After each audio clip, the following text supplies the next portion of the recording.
the stars collide, she beneath my soul.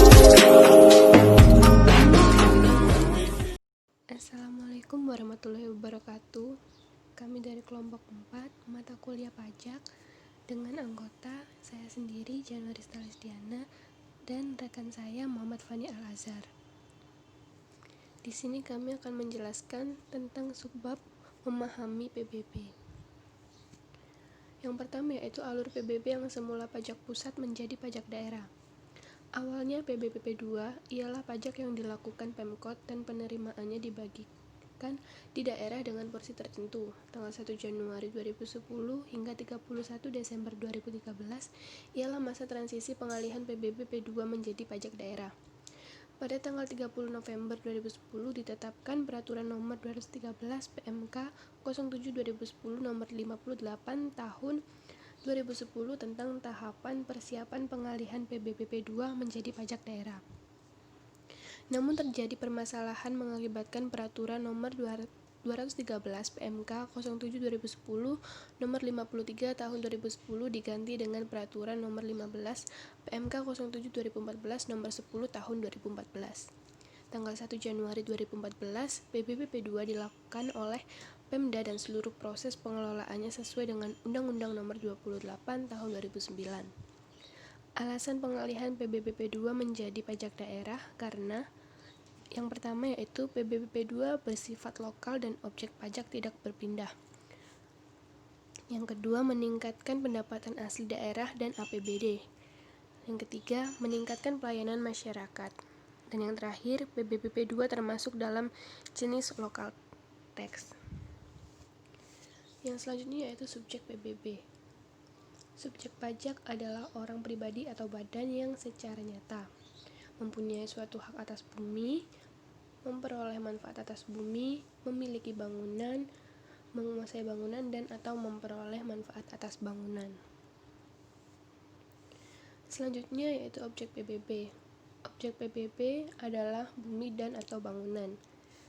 Di sini yang dimaksud bumi yaitu permukaan bumi, tanah, dan perairan, dan tubuh bumi yang ada di pedalaman serta laut wilayah Indonesia. Contoh, sawah, ladang, kebun, tanah, pekarangan, dan tambang.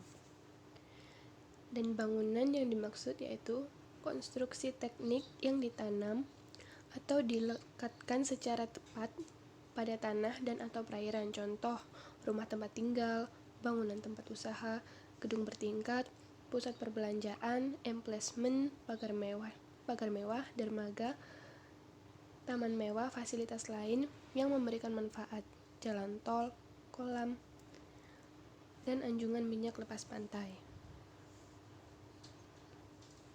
Pengecualian objek PBB digunakan semata-mata untuk melayani kepentingan umum di bidang ibadah, sosial, kesehatan, pendidikan, dan kebudayaan nasional yang tidak dimaksudkan untuk memperoleh keuntungan seperti masjid, gereja, rumah sakit pemerintah, sekolah, panti asuhan, candi. Digunakan untuk kuburan, peninggalan purbakala, atau yang sejenis dengan itu. Merupakan hutan lindung, suaka alam, hutan wisata, taman nasional, tanah penggembalaan yang dikuasai oleh desa, dan tanah negara yang belum dibebani suatu hak. Digunakan oleh perwakilan diplomatik berdasarkan asas perlakuan timbal balik. Dan yang terakhir, digunakan oleh badan dan perwakilan organisasi internasional yang ditentukan oleh Menteri Keuangan. Pengertian NJOP. NJOP adalah kepanjangan dari nilai jual objek pajak. NJOP adalah taksiran harga rumah dan bangunan yang dihitung berdasarkan luas dan zona rumah serta bangunannya. Dengan mengetahui nilai jual objek pajak, kamu akan mengetahui beberapa besar dana serta pajak yang akan ditanggung dari transaksi jual beli properti atau rumah. Penentuan NJOP yaitu NJOP ditentukan melalui perbandingan harga dengan objek lain yang sejenis atau nilai perolehan baru atau nilai jual objek pajak pengganti.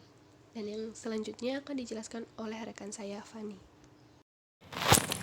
NJO PTKP nilai jual objek pajak tidak kena pajak dan nilai jual kena pajak. NJO PTKP merupakan batas nilai jual objek pajak atas bumi dan bangunan yang tidak kena pajak. Besarnya NJO PTKP di masing-masing wilayah memang berbeda-beda. Namun berdasarkan Peraturan Daerah Kota Surabaya Nomor 10 Tahun 2010 bahwa besarnya nilai jual objek pajak tidak kena pajak ditetapkan sebesar 15 juta rupiah untuk setiap wajib pajak. Selanjutnya NJKP. Nilai jual kena pajak merupakan dasar penghitungan PBB. NJKP juga dikenal sebagai assessment value atau nilai jual objek yang akan dimasukkan dalam perhitungan pajak terutang. Artinya, NJKP merupakan bagian dari NJOP. Selanjutnya tarif PBB. Tarif PBB sendiri berbeda besarannya di tiap-tiap daerah. Namun berdasarkan Peraturan Daerah Kota Surabaya Nomor 10 Tahun 2010 yaitu yang pertama, tarif pajak bumi dan bangunan ditetapkan sebagai berikut. Untuk NJOP sampai dengan 1 miliar rupiah ditetapkan sebesar 0,1% per tahun. Untuk NJOP di atas 1 miliar rupiah ditetapkan sebesar 0,2% per tahun. Selanjutnya nomor 2, dalam hal pemanfaatan bumi dan bangunan dapat menimbulkan gangguan terhadap lingkungan, maka dikenakan tambahan tarif sebesar 50% dan tarif pajak bumi dan bangunan sebagaimana dimaksud pada ayat 1, sehingga menjadi sebagai berikut. Untuk NJOP sampai dengan 1 miliar rupiah ditetapkan sebesar 0,15% per tahun. Untuk NJOP di atas 1 miliar rupiah ditetapkan sebesar 0,3% per tahun. Selanjutnya nomor 3, dalam hal pemanfaatan bumi dan bangunan ramah lingkungan dan merupakan bangunan atau lingkungan cagar budaya, maka dapat diberikan pengurangan sebesar 50% dari tarif pajak bumi dan bangunan, sebagaimana dimaksud pada ayat 1, sehingga menjadi sebagai berikut. Untuk NJOP sampai dengan 1 miliar rupiah ditetapkan sebesar 0,05% per tahun. Untuk NJOP di atas 1 miliar rupiah ditetapkan sebesar 0,1% per tahun. Contoh perhitungan pajak. Nilai jual untuk bangunan sebelum diterapkan tarif pajak dikurangi terlebih dahulu dengan nilai jual tidak kena pajak sebesar 15 juta rupiah. Di bawah ini adalah contoh soalnya. Dan cara menghitungnya ialah luas tanah dikalikan dengan harga jual tanahnya, lalu dikurangi 15 juta rupiah. Setelah itu, tarif pajak yang ditetapkan dalam peraturan daerah yaitu dikalikan 0,1%. Sekian dari kelompok kami. Assalamualaikum warahmatullahi wabarakatuh.